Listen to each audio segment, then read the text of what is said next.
Hi, welcome back to my channel, and for those of you who are new here, thanks for stopping by.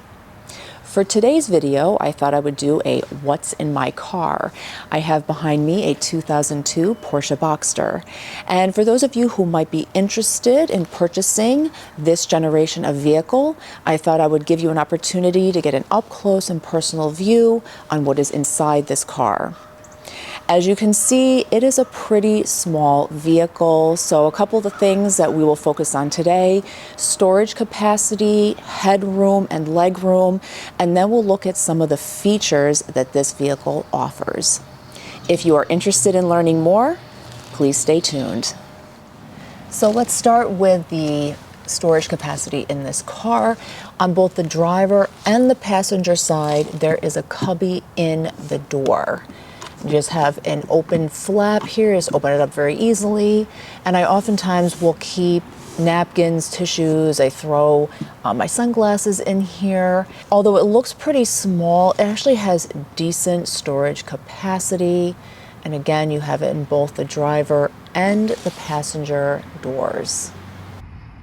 So here we are, we're gonna be underneath the steering wheel. This is not additional storage, but this is the area where you can store your booklets. I usually keep my registration in here. This opens up, the booklets, my registration. And you can see it slides into this plastic piece here. So at least you have a place where you can store those items. And again, it's very easy to access and pulls out very easily. Now we're going to move on to the center console. Now this you can actually lock, but I do not have this locked. So open it up here. It's a decent little space in there. Another pair of sunglasses in here. Usually throw a little money in there. But nice little storage.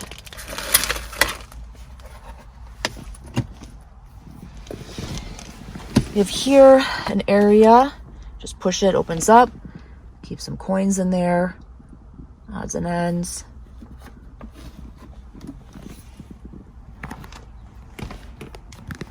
You also have a little cubby space underneath the radio. The garage door opener in here, but I usually just slide my phone in here, and I have the larger iPhone and it actually fits in there. It's rubberized, which is nice too, because the phone does not slide around. It actually holds the phone in place. So now we're on the passenger side. There's not a glove box over here, so no storage on this side, but again, the passenger has their own storage in the door, as I mentioned earlier. Some of the versions of the Boxster had a storage section between the passenger and driver seats. This one instead has a subwoofer for the Bose sound system. I have to say the sound quality in this vehicle is excellent. And here are some of the features that this car has. You have your heated seats, which I absolutely love. Automatic windows. Here are the knobs here for that. Of course, your e-brake. Let's now take a look at your heat and your air conditioning. So here's your heat and air conditioning, both of which work in this car. Very easy to use, self-explanatory.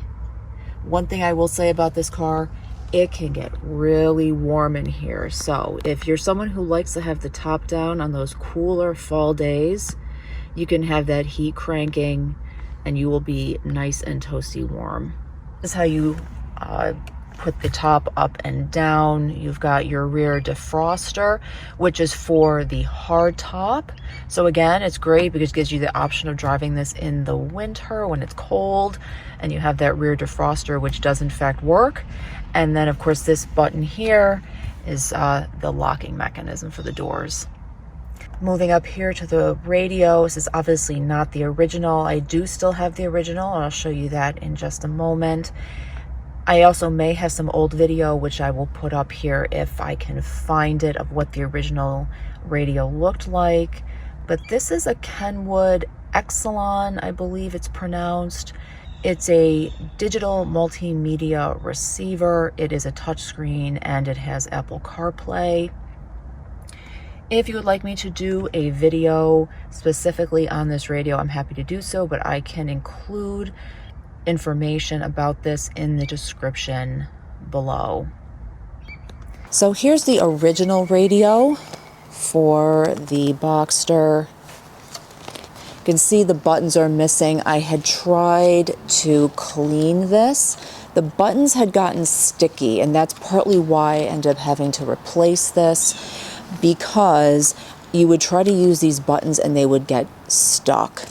And so that was becoming a problem. And then there were times that the radio would just, it seemed like, change on its own, and then I couldn't get it to stop on a particular station. So that is what eventually prompted me to go with the upgraded Kenwood. In terms of capacity, for reference, I am 5'7". For me, I have plenty of legroom and headroom here. I even have my hair up in a bun, and it's still, my head is not hitting the ceiling. If you are tall, so my husband is almost 6'5", it is a little tight in here for him. He has the seat all the way back and he could still use a little more legroom. So just something to be aware of if you are very tall.